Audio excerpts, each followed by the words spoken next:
नमस्कार। आज हमारे साथ बात करने के लिए हैं टंकराम वर्मा जी, जो राजस्व, युवा, खेल, आपदा प्रबंधन मंत्री हैं। ये पहली बार मंत्री बने हैं और पहली बार विधायक बने हैं। आइए जानते हैं इनसे कि इनका ये सफ़र कैसा रहा। सर नमस्कार। जी नमस्कार। ये आपका राजनीतिक सफ़र और ये जो आपको पहली बार आप विधायक बने हैं, इसके बारे में आप क्या कहना चाहेंगे?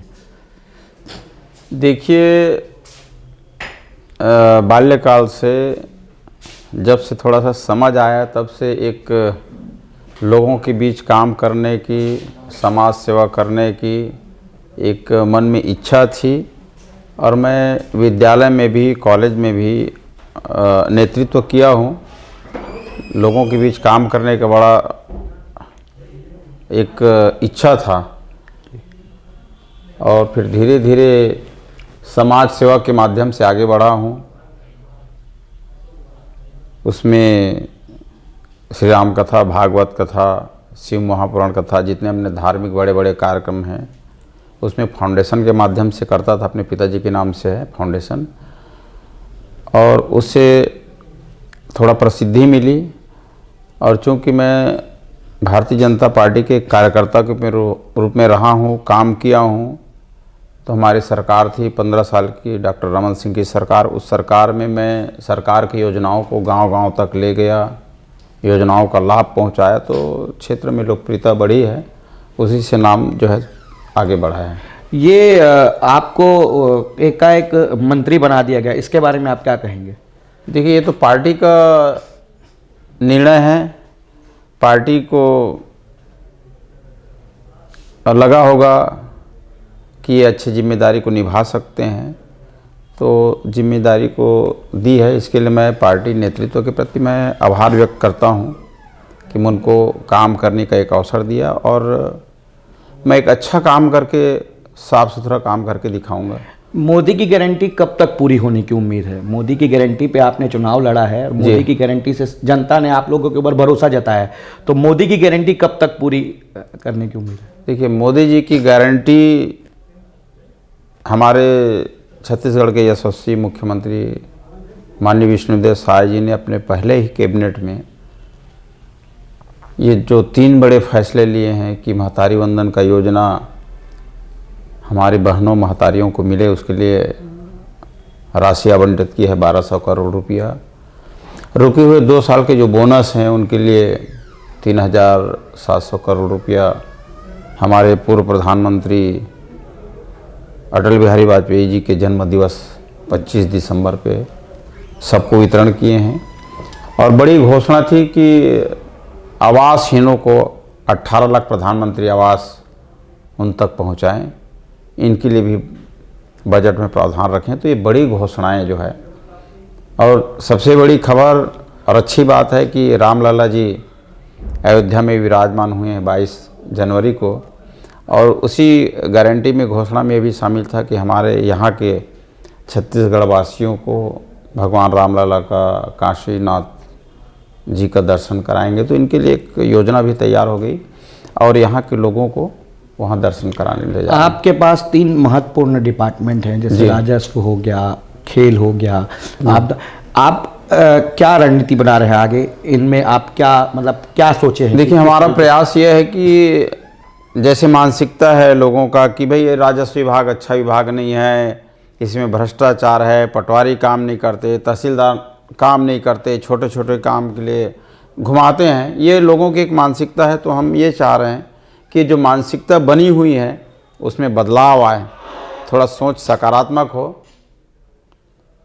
और इसके लिए हमने कुछ कदम उठाए हैं। जो राजस्व से संबंधित जो विषय है, समस्या है, उनके निदान के लिए आरआई लेवल पे, तहसील स्तर पे और जिला स्तर पे, 3 स्तर पे पूरे प्रदेश में एक डेट में हम उसमें शिविर रखवा रहे हैं कि आरआई का पूरे प्रदेश में एक डेट में, तहसील स्तर का पूरे प्रदेश में एक डेट में, वैसे जिला स्तर में भी एक डेट में, जिसमें अविवादित जितने भी नामांतरण है, बटांकन है, सीमांकन है, ये सब छोटे छोटे समस्या उस डेट पे वहाँ पे समाधान हो जाए। कि खेल के लिए आपने कुछ सोचा है? युवा और खेल भी आपके पास है। देखिए, खेल के लिए यह है कि पिछली जो सरकार थी, कांग्रेस की सरकार, उन्होंने खेल विभाग में कुछ किया ही नहीं, बल्कि पैसे का बहुत दुरुपयोग किया। जैसे राजीव मितान क्लब खोल दिया, उस क्लब का कोई मतलब नहीं है, कहीं पे युवाओं के विकास के लिए कुछ हुआ ही नहीं जी। तो हमारी भारतीय जनता पार्टी की सरकार आने के बाद राजीव मितान क्लब को बंद कर दिया। उसमें बहुत करोड़ों रुपए का उन्होंने भ्रष्टाचार किया। अब उसके जगह में छत्तीसगढ़ क्रीड़ा प्रोत्साहन योजना, हमारे भारतीय जनता पार्टी की योजना है, उनको शुरू कर रहे हैं। युवाओं को एक अच्छे अवसर देंगे और ग्रामीण जो प्रतिभा है, जो योग्य हैं, जिसमें प्रतिभा छिपी हुई है, उनको हम निखारने का प्रयास करेंगे, उनको एक मंच प्रदान करेंगे और उनकी पहचान राष्ट्रीय स्तर पे हो, अंतर्राष्ट्रीय स्तर पे हो, इस दिशा में काम करेंगे।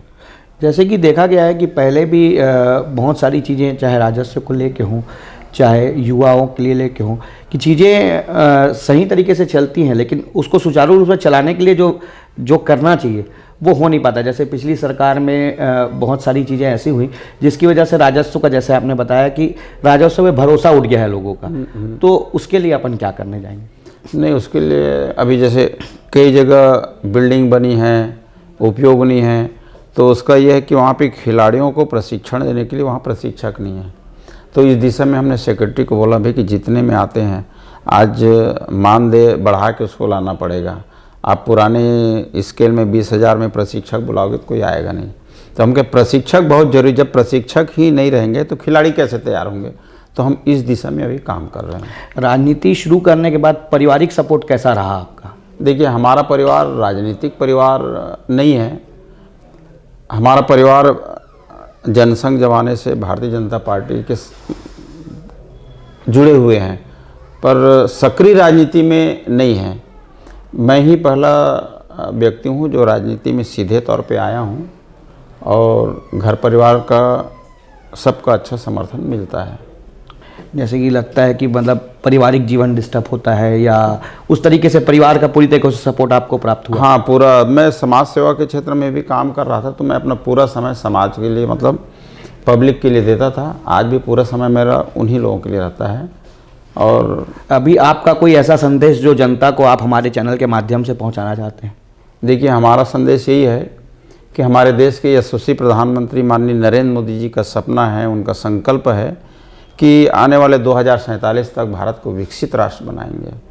तो हम तो जनता से यही अपील करेंगे कि मोदी जी के सपना को पूरा करना है, भारत को सशक्त और सक्षम बनाना है।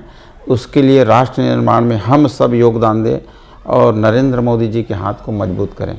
लोकसभा चुनाव में कैसा रहेगा अपना परफॉर्मेंस भाजपा का? लोकसभा चुनाव में हमारे भारतीय जनता पार्टी का बहुत अच्छा रहेगा। इस बार तो छत्तीसगढ़ से 11 सीट जीतेंगे, क्योंकि पूरे देश चाह रहा है कि मोदी जी फिर से प्रधानमंत्री बने और भारत जो है विश्व गुरु बने। ठीक, ये थे टंकराम वर्मा जी, जिनसे हमने बात की। हिंदी टाइम्स के लिए अमित संतवानी।